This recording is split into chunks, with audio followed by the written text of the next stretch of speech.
रात के 2 बजे का समय था। राजन अपने दोस्त अभिमन्यु के साथ मुंबई से दिल्ली अपनी कार से जा रहा था। अभिमन्यु लगातार 9 घंटे से ड्राइव कर रहा था।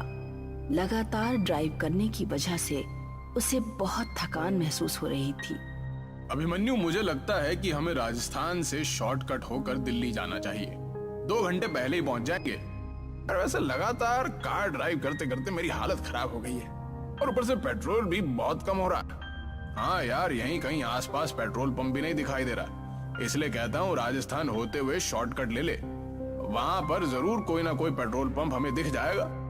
अभिमन्यु ने गाड़ी राजस्थान की ओर जाने वाले हाईवे पर मोड़ ली। लगभग 1 घंटे बाद अर्जुन और अभिमन्यु तेजी से गाड़ी ड्राइव करते हुए माधवगढ़ के एक सुनसान गांव की ओर से गुजर रहे थे कि तभी उनकी नजर एक पेट्रोल पंप पर पड़ी। अचानक अभिमन्यु की कार झटका देते हुए रुक गई। अर्जुन की आंख लग चुकी थी। कार अचानक रुकने से अर्जुन नींद से जागते हुए बोला, क्या हुआ? अरे दिखाई ही नहीं दे रहा है क्या? सामने पेट्रोल पंप है और कार में सिर्फ इतना ही पेट्रोल बचा है कि ये 20 से 30 किलोमीटर दूर ही चल पाएगी। एक पल को तो मुझे लगा जैसे कि एक्सीडेंट हो गया हो। अरे कार मैंने नहीं रोकी अर्जुन, मेरी नजर ही इस पेट्रोल पंप पर पड़ी थी और कार अपने आप झटका देते हुए रुक गई। लेकिन जो भी हुआ अच्छा हुआ, पेट्रोल तो हमें कहीं ना कहीं से डलवाना ही था ना। अभिमन्यु और अर्जुन कार से बाहर निकल आए। उन्होंने देखा उस पेट्रोल पंप पर एक भयानक और अजीब सा सन्नाटा छाया हुआ था। अरे यार, यहाँ तो मुझे कोई नहीं दिखाई दे रहा। कहीं ये पेट्रोल पंप बंद तो नहीं पड़ा? यानी बंद तो नहीं है, क्योंकि सामने ऑफिस तो खुला है और लाइट भी जल रही है।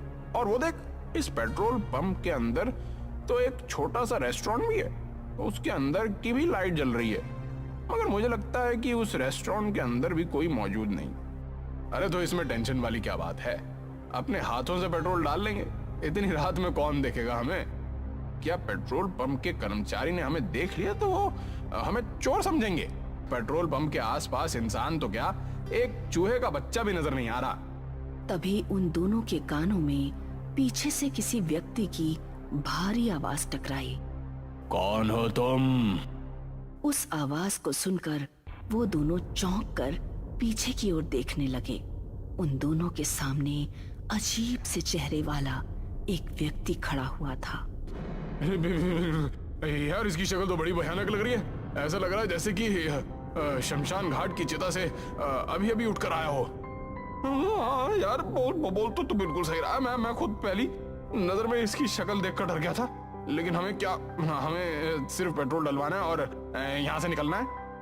इतना बोलकर अभिमन्यु उस कर्मचारी से बोला, अभी कुछ सेकंड पहले आप कहाँ पर थे? हमें तो आसपास कोई नहीं दिखा था। अपने काम से काम रखो साहब। कहो, किस काम से आए हो? अरे पेट्रोल भरवाना है, टैंक फुल कर दो। अभिमन्यु के कहने पर वो पेट्रोल पंप का कर्मचारी पेट्रोल डालने लगा। तभी अर्जुन की नजर उस पेट्रोल पंप की जमीन पर पड़ी। अर्जुन बुरी तरह से डर गया। अभिमन्यु, अरे नीचे देख, ये तो खून के धब्बे हैं। तभी उन दोनों के कानों में उस कर्मचारी की आवाज टकराई। टैंक फुल हो गया साहब, अब आप लोग जा सकते हैं। वो कर्मचारी देखते ही देखते उन दोनों की आंखों के सामने से गायब हो गया। ये देखकर अभिमन्यु और अर्जुन की आंखें दहशत से फटी की फटी रह गई। अरे लगता है हम दोनों गलत जगह आ गए हैं। वो दोनों तुरंत कार के अंदर बैठ गए। अर्जुन ने अपनी कार हाईवे पर दौड़ा दी। अभिमन्यु को कार ड्राइव करते हुए 1 घंटे से ज्यादा हो गया था, मगर रास्ता था जो खत्म होने का नाम भी नहीं ले रहा था। तभी अचानक अर्जुन की नजर एक और पेट्रोल पंप पर गई। यार, ये पेट्रोल पंप हमें कुछ जाना पहचाना नहीं लग रहा। जरा गाड़ी रोक। हमें पागल हो गया क्या है? हमें यहाँ से निकलना है। देखा नहीं तूने कि किस तरह से वो पेट्रोल पंप वाला देखते ही देखते हमारी आंखों के सामने गायब हो गया था? अरे मेरी बात को समझने की कोशिश क्यों नहीं कर रहा? एक सेकंड के लिए गाड़ी रोक के तो देख। अर्जुन की बात सुनकर अभिमन्यु ने अपनी कार रोक दी। वो वही पेट्रोल पंप था जिस पेट्रोल पंप से वो लोग भागे थे। आंखें फाड़े उस पेट्रोल पंप को देखे जा रहे थे कि तभी उनके कानों में उसी कर्मचारी की आवाज टकराई। अरे तुम मुझे पेट्रोल के पैसे नहीं देकर गए थे साहब। उन दोनों ने जैसे ही खिड़की के सामने देखा तो वही कर्मचारी अपनी भयानक शक्ल लिए हुए उन दोनों को देख रहा था। कुछ ही पलों में अर्जुन और अभिमन्यु की चीख सन्नाटे को चीर गई। इस घटना के 3 महीने बाद शाम के 5 बजे एक कार तेजी से माधवगढ़ के हाईवे पर दौड़ रही थी।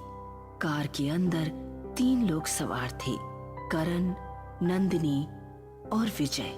वो तीनों पुलिस वाले थे जो 3 महीने पहले लापता हुए अर्जुन और अभिमन्यु की जांच कर रहे थे। कार विजय ड्राइव कर रहा था और विजय को ड्राइव करते हुए काफी देर हो गई थी। यार, पीछे हम पिछले 6 घंटे से इस हाईवे पर अपनी कार को दौड़ा रहे हैं, मगर यहाँ तो सन्नाटे और वीराने के अलावा कुछ भी नहीं है। अरे मेरी भी कुछ समझ नहीं आ रही है। आखिर ये अर्जुन और अभिमन्यु रात के इस वक्त इस सुनसान इलाके में कर क्या रहे थे? उनके मोबाइल की आखिरी लोकेशन इसी जगह के आसपास की है यार। नंदिनी, जो कि कार के पीछे वाली सीट पर नींद की झपकी ले रही थी, अचानक से बोली, पता नहीं वो लोग जिंदा हैं भी या नहीं। अरे कमोन नंदिनी, ऐसे नहीं बोलते। अभिमन्यु और अर्जुन जैसे भी थे, वो हमारे दोस्त थे। हाँ, 1 नंबर के रिश्वतखोर। अरे लोग मुझे आकर शिकायत करते थे उनके बारे में। तो तुम क्या चाहती हो? अगर वो दोनों रिश्वत लेते थे तो क्या उनकी छानबीन नहीं की जाए कि आखिर वो कहाँ लापता हो गए? क्या विजय ठीक कह रहा है नंदिनी। डिपार्टमेंट में हर दूसरा आदमी रिश्वत लेता है और हर कोई तुम्हारे जैसा ईमानदार नहीं होता। तभी कार बुरी तरह से झटका देती हुई अचानक रुक गई। विजय को ऐसा महसूस हुआ जैसे कि कार किसी अदृश्य वाहन या किसी दीवार से टकराई हो। विजय का शरीर पसीने से नहा उठा। करण और नंदिनी भी बुरी तरह से घबरा गए। क्या हुआ? कार किससे टकराई? नहीं नंदिनी, कार अचानक झटका देते हुए रुक गई। तभी करण की नजर एक पेट्रोल पंप पर पड़ी। यार, वो देखो सामने पेट्रोल पंप है। क्यों ना हम उस पेट्रोल पंप पर जाकर पूछताछ करें? करण सही कह रहा है विजय। कार पेट्रोल पंप के ठीक सामने रुकी थी। विजय, करण और नंदिनी कार से उतर गए और उस पेट्रोल पंप के अंदर चले गए। पेट्रोल पंप पर कुछ लोग मौजूद थे। वो तीनों पेट्रोल पंप के अंदर बने हुए एक रेस्टोरेंट के अंदर घुस गए। रेस्टोरेंट के अंदर कुर्सियां मौजूद ना होकर चारपाइयां मौजूद थीं, जहां पर कुछ गांव के लोग बैठे हुए भोजन कर रहे थे कि तभी विजय नंदिनी से बोला, मैं अभी आता हूँ। मैं भी तेरे साथ चलता हूँ यार, थोड़ा हाथ मुंह भी धो लूंगा। नंदिनी वहां पर अकेली थी और वहां मौजूद लोगों को देख रही थी। नंदिनी एक पुलिस वाली थी। तभी नंदिनी के सामने एक अजीब सा दिखने वाला व्यक्ति आकर खड़ा हो गया। खाने में क्या लेंगी आप? फिलहाल तो मुझे 1 कप चाय की जरूरत है। 1 कप चाय ले आओ। कुछ देर बाद वो लड़का नंदिनी को चाय देकर चला गया। उसने देखा कि कप के अंदर किसी इंसान की कटी हुई उंगली थी। नंदिनी चीखती हुई उस रेस्टोरेंट से निकलकर भागने लगी। अरे क्या हुआ नंदिनी, तुम इतनी घबराई हुई क्यों हो? और ये तुम्हारे माथे पे पसीना के साथ? ये पेट्रोल पंप अजीब सा है करण। इतना कहकर नंदिनी एक ही सांस में सारी घटना उन दोनों को बताने लगी। नंदिनी की बात सुनकर वो दोनों नंदिनी को बहुत गौर से देखने लगे। अरे लगता है तुम्हारे ऊपर थकान हावी हो गई है। करण और विजय ने जब अंदर जाकर देखा तभी रेस्टोरेंट के अंदर मौजूद लोग एक साथ भयानक हो गए। देखते क्या हो, अपनी जान बचाकर भागो यहाँ से। करण और नंदिनी फुर्ती से वहां से निकल गए, मगर विजय नहीं निकल सका। विजय की दर्दनाक चीख सन्नाटे को चीर गई। हमें जल्दी से अपनी कार में बैठना होगा। अरे कार में कैसे बैठेंगे नंदिनी? कार कहीं आसपास नजर ही नहीं आ रही है। क्या मतलब नजर नहीं आ रही है? यही तो खड़ी थी, कहाँ गई? अरे हम दोनों को अब बातें करने में अपना वक्त बर्बाद नहीं करना चाहिए। जितनी तेज भाग सकते हो मेरा हाथ पकड़कर भागो। वो दोनों उस पेट्रोल पंप से दूर भागने लगे। वो दोनों बहुत देर तक हाईवे पर दौड़ते रहे। उन दोनों की सांस फूलने लगी। तभी नंदिनी चीखती हुई करण से बोली, अब तो उसी जगह वापस आ गए हैं करण। ध्यान से देखो, हम दोनों ने यहीं से तो भागना शुरू किया था। वो सामने पेट्रोल पंप है। करण की सांसें हलक में अटक कर रह गई। वो ठीक उसी पेट्रोल पंप के सामने ही थे। तभी उन दोनों के कानों में विजय की आवाज टकराई। अरे तुम दोनों मुझे अकेला मरने के लिए छोड़ गए? विजय एक भयानक शक्ल में क्रोध भरी नजरों से उन दोनों को देख रहा था। तुम दोनों को मुझे भी सांस लेकर चलना पड़ेगा।